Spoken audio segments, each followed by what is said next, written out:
attacks in the world.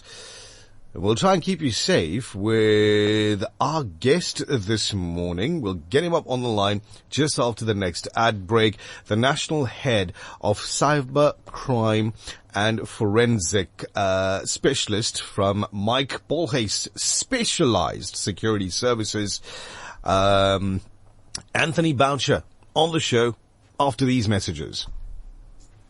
Actually become the number one target for ransomware attacks in the world and one of the most vulnerable countries to data theft. Experts say poor digital hygiene, piracy, and a lack of cyber security awareness are all making us easy prey for cyber criminals. So joining us now to unpack the growing crisis in cyber security, Anthony Boucher, the national head of cybercrime and forensic specialist from Mike Bolhuis Specialized Security Services. Anthony, good morning and welcome to the Breakfast Rush on Radio LNSR. Good morning and thank you for the opportunity. Let's start with the big picture. South Africa is now ranked as the number one country in the world for ransomware attacks. That's a shocking statistics. Why do you think we've become such a prime target? Yes, that's true, and it is shocking, and it's mainly because of the fact that our preventative and reactive measures to cybercrimes have not developed along with our digital adoption, which basically means that in order to prevent cybercrime, people have not been trained as they should have been. People are not being trained as they should be. And when it comes to reaction, our law enforcement agencies, they are not caught up. They are not up to the task in order to investigate these crimes. And in most cases, when a cybercrime has been committed to someone, they go to the police station to report this crime, and they have absolutely no idea what case to open. They don't know what case should be opened. They don't know, in a lot of instances, if a case can be opened or not. And unfortunately, that leads to problems and it leads to delays, and delays in any criminal investigation causes an opportunity for a criminal to basically strike again. And unfortunately, wherever there's an opportunity, a criminal will take advantage. Absolutely. Now, experts often talk about poor digital hygiene as one of the main reasons for these attacks. For the average South African listening in right now, what does that mean exactly, and how does it make us vulnerable?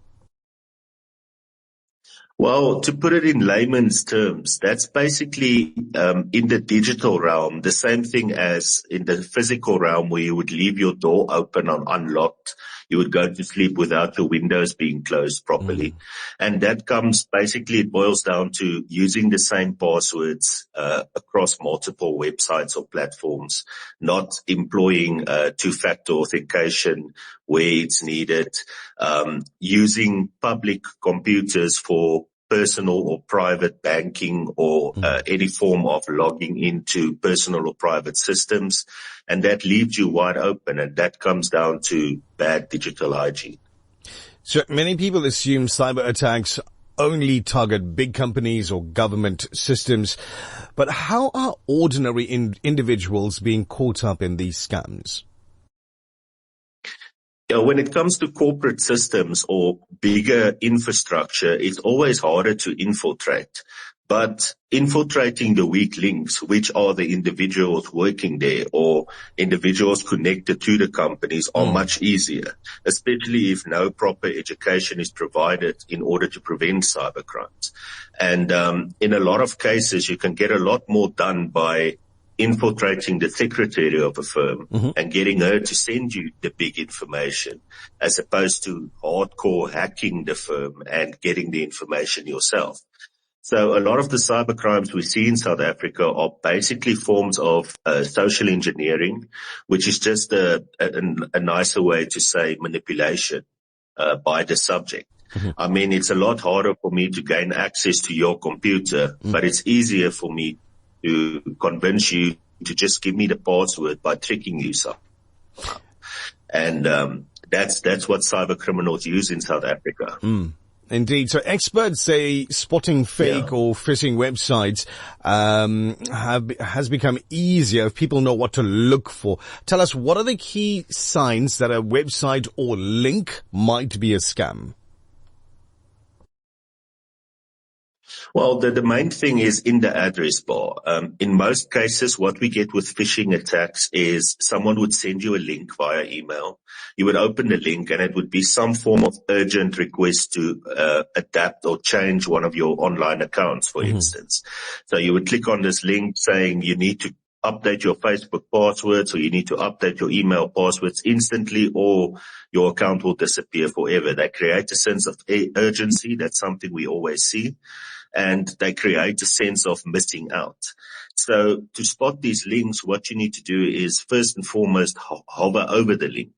Once you do that, you would basically be able to see what link is hidden behind the actual link. Have a look at spelling in your address bars. I mean, if Google is spelled goggle, for instance, that's one of the first giveaways. So what people need to do is be aware, always be positively paranoid when visiting websites, especially if it comes from links. And if possible, prevent clicking on a link and rather go to the actual website through the channels that you do know and recognize yourself.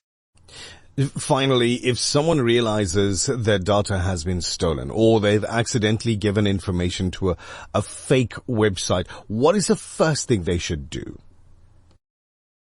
The very first thing you should do, if you do realize that your data has been compromised, is to close the compromise, meaning go to that actual, let's say it's a cloud account, go to that account and go and change your passwords first and foremost. Change the two-factor authentication methods. First, lock out the criminal.